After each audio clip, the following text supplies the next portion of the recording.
40 दिन आखिर क्या होता है इन 40 दिनों में रूह के साथ? क्या आपने कभी ये सोचा है जब आप अपनी आंखें आखिरी बार बंद करेंगे और फिर कभी नहीं खोलेंगे और ये दुनिया हमेशा के लिए आपसे जुदा हो जाएगी? वो लम्हा जब आप अपने प्यारों की आवाजें तो सुन रहे होंगे मगर जवाब देने की ताकत नहीं रखेंगे। आपका जिस्म तो यही रह जाएगा, लेकिन आपकी रूह एक ऐसी दुनिया की तरफ रवाना हो जाएगी जिसे ना आंखों ने देखा है और ना जबान बयान कर सकती है। तो फिर वो पहली रात कैसी होती है और उसके बाद आने वाले 40 दिनों में रूह किन कैफियत से गुजरती है? इस वीडियो में हम सब मिलकर आलम बरज़ख के इस पुरअसरार सफर में कदम रखेंगे। एक ऐसा सफर जिससे हर इंसान को गुजरना है, लेकिन एक हस्ती ऐसी है जो उसे सबसे बेहतर जानती थी, हमारे पैगंबर हजरत मोहम्मद सल्लल्लाहु अलैहि वसल्लम। हमने जदीद तरीन मसनूई जहानत की मदद से मौत के बाद के इन लम्हों को इस अंदाज में पेश करने की कोशिश की है कि आप इस पोशीदा और पुरअसरार रूहानी सिलसिले से महरूम न रहें। अगर आप तैयार हैं तो आइए इस सफर का आगाज करते हैं। हमारे नबी सल्लल्लाहु अलैहि वसल्लम ने फरमाया, हर जान को मौत का जायका चखना है और अब वो लम्हा आन पहुंचा है। वो लम्हा जिसे आप बरसों टालते रहे, वो जिसके बारे में आपने सोचा कि शायद ये कभी नहीं आएगा। आखिरी सांस। जबान खामोश हो चुकी है, आंखें एक नुक्ते पर जम जाती हैं, दिल आखिरी बार धड़कता है और फिर हमेशा के लिए रुक जाता है। एक सर्द लहर पैरों से शुरू होकर पूरे जिस्म में फैलने लगती है, लेकिन ये आम सर्दी नहीं, ये इस बात की निशानी है कि रूह अब जिस्म को छोड़ने वाली है। हजरत दाऊद अलैहिस्सलाम ने मौत के बारे में फरमाया, काश मौत सिर्फ एक बाल खींचने जितनी तकलीफ देती। और रिवायत है कि हजरत मूसा अलैहिस्सलाम ने कहा, मौत का लम्हा ऐसा है जैसे किसी जिंदा जानवर की खाल उसके जिस्म से उतारी जा रही हो। इसी लम्हे रूह को पैरों की तरफ से खींचना शुरू कर दिया जाता है। फिर वो लम्हा आता है जब रूह आहिस्ता आहिस्ता टांगों से निकलकर पेट, सीने और आखिरकार हलक तक पहुंचती है। कुरान पाक की सूरतुल वाक़िया में इसी कैफियत की तरफ इशारा किया गया है कि जब जान गले तक आ पहुंचती है। जैसे ही रूह हलक तक पहुंचती है, सारा दर्द वहीं से मिट आता है। पूरा जिस्म यूं महसूस करता है जैसे उसे एक साथ कई छुरियों से काटा जा रहा हो। जिस्म का हर जर्रा, हर खुलिया कर्ब में चीख उठता है। ये कैफियत ऐसी होती है जैसे जड़ से बाल को जबरदस्ती खींच लिया जाए। रवायात के मुताबिक रूह इब्तिदा में जिस्म में आना नहीं चाहती थी और इसी वजह से उसका जिस्म से निकलना भी आसान नहीं रखा गया। इसी शदीद कशमकश के दौरान एक और आजमाइश सामने आती है। इस लम्हे एक ऐसा वजूद आपके करीब जाहिर होता है जिसे आंखें आम तौर पर नहीं देख सकती। ये कोई और नहीं बल्कि वही मलऊन शैतान है जिसने सारी जिंदगी आपको गुमराह करने की कोशिश की। अब वो आखिरी बार लौटता है। इसके हाथ में पानी का एक प्याला होता है और वो आपकी नाकाबिले बर्दाश्त प्यास को हथियार बना लेता है। वो कहता है, अपना ईमान मुझे दे दो और ये पानी ले लो। इसी लम्हे आपकी पूरी जिंदगी एक फिल्म की तरह आंखों के सामने घूम जाती है। आपकी नमाजें, आपके गुनाह, आपके आंसू, आपकी गफलत और वो तौबा जिसे आपने कभी सच्चे दिल से किया था। शैतान मुसलसल सरगोशियां करता रहता है, आपके जहन को उलझाने की कोशिश करता है। रिवायात में आता है कि वो आपके फौतशुदा वालदैन की शक्ल में भी जाहिर हो सकता है और आपको किसी और रास्ते, किसी और मजहब की तरफ बुलाने की कोशिश कर सकता है। लेकिन अगर आपका ईमान सच्चा और मजबूत हो, जैसा कि अहादीस में बयान हुआ है, तो आप इसके धोखे में नहीं आएंगे। और अगर दिल में शक हो, अगर जिंदगी भर ईमान को मजबूत करने की कोशिश न की गई हो, तो इंसान इस नाजुक लम्हे में आसानी से फरेब में आ सकता है और अपने आखिरी वक्त में इस्लाम को छोड़ सकता है। जैसे कुछ लोग इस दुनिया में ख्वाहिशात और लज्जतों के बदले अपना दीन छोड़ देते हैं, वैसे ही वो मौत के लम्हे में भी उसे छोड़ देते हैं। उस दिन ला इलाहा इल्लल्लाह कहने का वाहिद रास्ता ये होगा कि आप ईमान के साथ जिए हों। सच्चे ईमान के साथ शैतान की सरगोशियां बेअसर हो जाएंगी, जैसा कि हदीस में है। आप इसी हालत में मरेंगे जिसमें आप जिए और आप इसी हालत में उठाए जाएंगे जिसमें आप मरे। जो लोग ईमान के बगैर मरते हैं, उनके लिए मौत इंतहाई तकलीफदेह होती है। फरिश्ते पुकारेंगे, बाहर आ ए खबीस रूह, बाहिरा जहन्नुम के अजाब की तरफ, और फिर रूह को जिस्म से नोच लिया जाएगा। पूरा जिस्म कांपेगा, अंदरूनी आज़ा मुड़ जाएंगे। जिस्म रूह से चिमटे रहने की कोशिश करेगा, लेकिन अल्लाह के हुक्म की तामील करते हुए फरिश्ते उसे ले जाएंगे।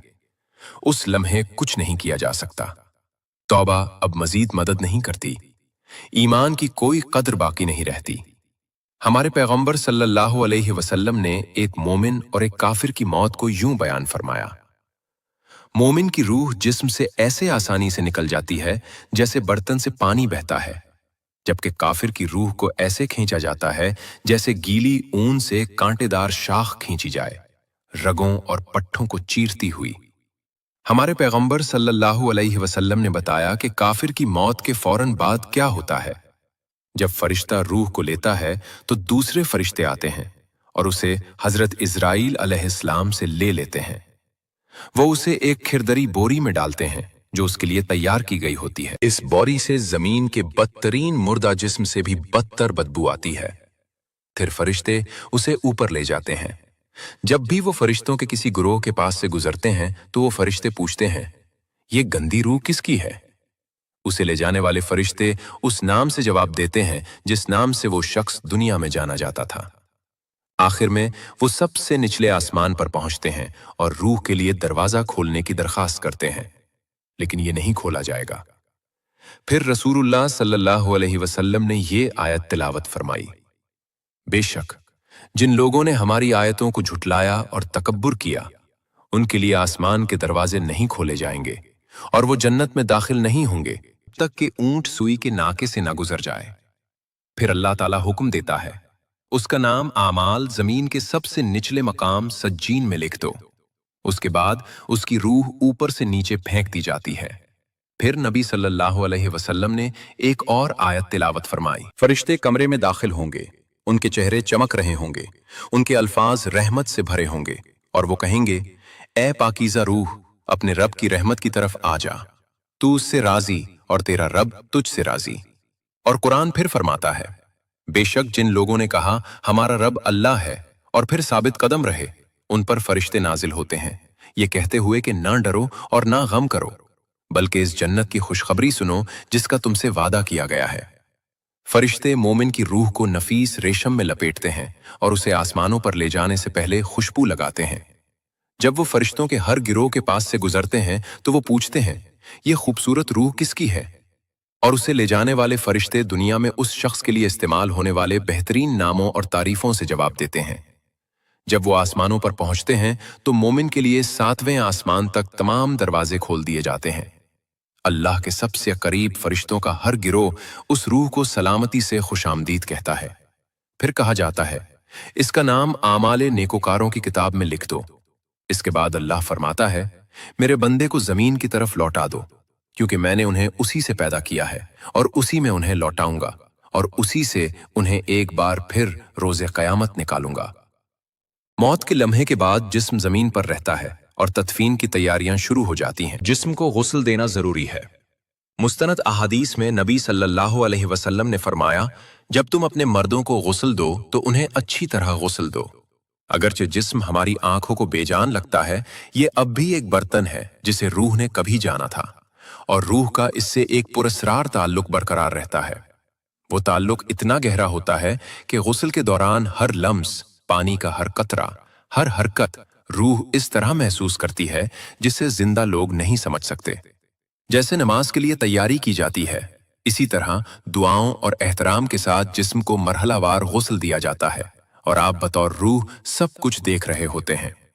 आप लोगों को देखते हैं जो इंतजार कर रहे हैं, कौन वाकई गमगीन है, किसने आपसे खुलूस के साथ मोहब्बत की और कौन सिर्फ मजबूरी में आया।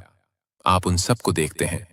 फिर वो आपको एक सादा सफेद कफन में लपेट देते हैं जिसमें कोई सिलाई नहीं होती। आप जो कभी घंटों कपड़े मुंतखब करने में गुजार देते थे, अब एक सादा से कपड़े के टुकड़े में लिपटे हुए हैं। सबसे सादा मगर शायद सबसे ज्यादा मानी खेज लिबास। आपकी नमाज जनाजा अदा की जाती है, मिट्टी की खुशबू आपके हवास तक पहुंचती है। आपका ताबूत जमीन पर उतारा जाता है। कब्र तैयार है, मिट्टी खोदी जा चुकी है, ठंडी, तंग और तारीक। अब यही आपका नया घर है। ताबूत खोला जाता है और आप अपने कफन में लिपटे हुए दो लोगों के जरिए आहिस्ता से कब्र में उतारे जाते हैं। मिट्टी की पहली मुट्ठी आप पर फेंकी जाती है। आप अब भी सुन सकते हैं, लेकिन अब कोई आपको नहीं सुन सकता। फिर सब आहिस्ता आहिस्ता दूर चले जाते हैं और कदमों की आवाज खामोशी में मद्धम हो जाती है। गुज़श्ता रात आप अपने गर्म बिस्तर में सोए थे। आज आप दो पत्थरों के बीच जमीन में लिपटे हुए लेटे हैं। कब्र लरसती है, उसकी दीवारें टूटती हैं और मुनकिर और नकीर जाहिर होते हैं। उनकी आंखें बिजली की तरह चमकती हैं, उनकी आवाजें तूफान की तरह गरजती हैं, उनके बाल जमीन को छूते हैं और वो आपके सामने हैबतनाक कामत में नजर आते हैं। ये सवाल करने वाले फरिश्ते हैं, मुनकर और नकीर। वो अपना फर्ज पूरा करने के लिए करीब आते हैं और पूछते हैं, मिन रब्बिका, तेरा रब कौन है? मेरा रब अल्लाह है, जिसकी मैंने जिंदगी में इबादत की। मा दीनका, तेरा दीन क्या है? मेरा दीन इस्लाम है। मन नबीयका, तेरा नबी कौन है? मेरे नबी मोहम्मद सल्लल्लाहु अलैहि वसल्लम है। मा किताबका, तेरी किताब क्या है? मेरी किताब कुरान है, कायनात का नूर। मा आमिलका, तेरे आमाल क्या हैं? मेरी जवानी की नमाजें, बीमारी में मेरा शुक्र और सब्र, और मुश्किल वक्त में दिया हुआ मेरा सदका मेरे गवाह हैं। मोमिन उन तमाम सवालात के जवाबात जानता है। इस लम्हे के बारे में हजरत अली रजी अल्लाह अन्हो से एक रिवायत है। हजरत अली रजी अल्लाह अन्हो हर रात दुआ करते थे, ऐ मेरे रब, मुझे उम्र के बारे में खबर दे। वो 6 माह पहले अपने सबसे करीबी दोस्त को खो चुके थे। इस रात उमर रजी अल्लाह अन्हो आखिरकार उनके ख्वाब में आए। अली रजी अल्लाह अन्हो ने उन्हें खुशी से गले लगाया और कहा, तुम कहाँ थे मेरे भाई? मैं 6 माह से तुम्हारा इंतजार कर रहा हूं। उमर रजी अल्लाह अन्हो थके हुए लेकिन पुरसुकून नजर आए। उन्होंने कहा, अली, अभी सवालो जवाब खत्म हुए हैं। बहुत वक्त लगा। मुनकिर और नकीर ने मेरी जिंदगी के हर काम के बारे में पूछा, लेकिन अल्हम्दुलिल्लाह मैंने उसे पास कर लिया। अहादीस में यह भी कहा गया है कि सवालो जवाब के दौरान एक और शख्सियत जाहिर होती है। अगर आप अच्छे इंसान थे तो आप एक शख्स को खालिस सफेद लिबास में मलबूस देखेंगे, जिसका चेहरा नूर से चमक रहा होगा। इसकी खुशबू बयान से बाहर होगी। आप पूछेंगे, तुम कौन हो? एक तसल्ली बख्श मुस्कुराहट के साथ वो जवाब देगा, मैं तुम्हारे नेक आमाल हूं। मैं तुम्हारी नमाजें और तुम्हारे रोजे हूं। मैं रात में तुम्हारे सजदे हूं। मैं अल्लाह के लिए बहाए गए तुम्हारे आंसू हूं। मैं रोजे क़यामत तक तुम्हारे साथ रहने आया हूं। तुम अब अकेले नहीं हो। वो आपको कब्र के दबाव, उसकी तंगी और उसके दर्द से बचाएगा। जन्नत की खुशबू आपकी रूह को भर देगी। अंधेरा दूर हो जाता है। आपकी कब्र इतनी फैल जाती है जहां तक आपकी आंखें देख सकती हैं। मजीद कोई खौफ नहीं, मजीद कोई दर्द नहीं, सिर्फ सुकून। अगर आप सवालो जवाब के दौरान सही जवाब देते हैं तो आपके लिए जन्नत से एक खिड़की खोल दी जाती है। अल्लाह हुक्म देता है कि आपकी कब्र को वसी कर दिया जाए और आपके लिए जन्नत से एक बिस्तर तैयार किया जाए। आपके पहलू में खिड़की खोली जाती है जो जन्नत का मंजर दिखाती है, मोमिनों का घर।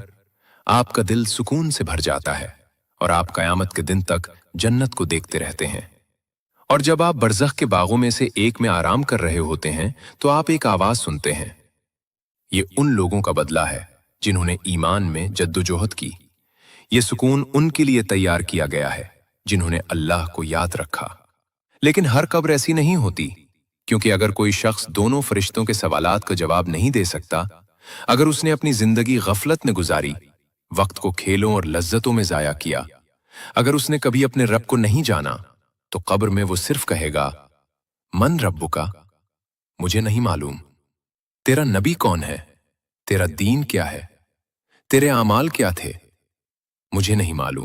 काफिर और मुनाफिक कभी भी उन सवालात का सही जवाब नहीं दे पाएंगे और फरिश्ते कहेंगे, हमें पहले ही मालूम था कि तुम यही जवाब दोगे।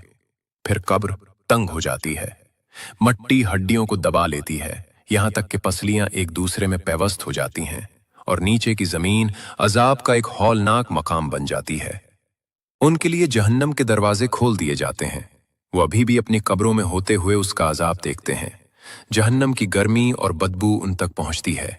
कब्र तंग हो जाती है और उन्हें हर तरफ से दबाती है। जब जमीन तंग होती है तो कोई रहम बाकी नहीं रहता। नबी सल्लल्लाहु अलैहि वसल्लम ने फरमाया, कब्र उसे इतना कचल देगी कि उसकी पसलियां एक दूसरे में पैवस्त हो जाएंगी। दोनों फरिश्तों की आंखें बिजली की तरह चमकती हैं, उनकी आवाजें बादल की तरह गरजती हैं, उनके दांत जंगली बैलों के सींगों की तरह तेज होते हैं।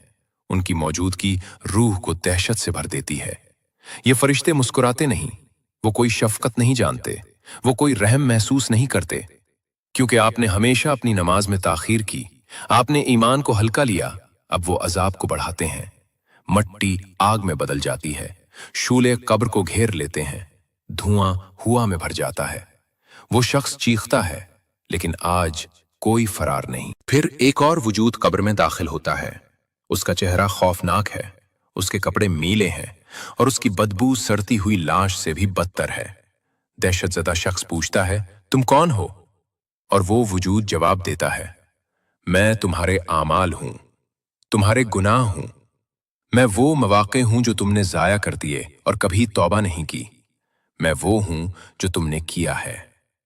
और ये वजूद रोज़े क़यामत तक उनके साथ रहता है, उनके दर्द और पछतावे में इजाफा करता है। फिर एक और अजाब शुरू होता है। 99 सांप कब्र में भेजे जाते हैं, लेकिन ये दुनियावी सांपों जैसे नहीं होते। उनमें से हर एक अजाब के लिए पैदा किया गया होता है। उनका हर डंक रूह को उस गुनाह की याद दिलाता है जो उसने किया था। नबी सल्लल्लाहु अलैहि वसल्लम ने फरमाया, अगर उन सांपों में से सिर्फ एक का दांत भी जमीन को छू जाए तो कयामत के दिन तक उस पर कुछ भी नहीं उगेगा। ये सांप कयामत तक अपना अजाब जारी रखेंगे, और जब वो दिन आएगा तो अजाब खत्म नहीं होगा, बल्कि ये सिर्फ शुरू होगा। इसीलिए कब्र में मौजूद शख्स पुकारेगा, ए अल्लाह, बराह करम कयामत का दिन शुरू ना कर, क्योंकि वो जान लेगा कि उसने जो अभी तजुर्बा किया है वो सिर्फ आगाज था। एक दिन नबी सल्लल्लाहु अलैहि वसल्लम एक कब्र के पास से गुजरे और अपने सहाबाए किराम से फरमाया, अगर यहां दफन होने वाला शख्स दुनिया में वापस आ सकता तो वो अपने खानदान से मिलने या अपनी दौलत को मुकम्मल करने की ख्वाहिश ना करता, वो सिर्फ 2 रकत नमाज पढ़ने की ख्वाहिश करता, क्योंकि अब वो समझता है, और एक दिन हम भी समझेंगे, कि ये दुनिया हकीकी जिंदगी नहीं थी। हकीकत अब शुरू होती है। दुनिया सिर्फ एक पर्दा थी और कब्र उसके पीछे का मरहला है। अब अबदियत का पहला दरवाजा खुल रहा है। अब आते हैं कब्र के सबसे पुरअसरार हिस्से पर, आलम बरज़ख। जब हम कब्र के बारे में सोचते हैं तो हम आम तौर पर मादी कब्र का तसव्वुर करते हैं, लेकिन जिस तरह ख्वाब का आपके सोने के बिस्तर से कोई ताल्लुक नहीं है, इसी तरह कब्र का उस मिट्टी से कोई ताल्लुक नहीं है जिसमें उसे दफन किया जाता है। कब्र या बरज़ख दरअसल एक रहदारी है, 2 दुनियाओं के दरमियान एक गुजरगाह। ये वो पुल है जिससे हम अगली जिंदगी में दाखिल होते हैं। इस दुनिया और आखिरत उसके दरमियान एक रूहानी दुनिया। ये एक हालत से दूसरी हालत में मुंतकली है। ये इस दुनिया से मिलती जुलती है जिसे हम जानते हैं, फिर भी उसमें कोई सूरज नहीं है, और फिर भी ये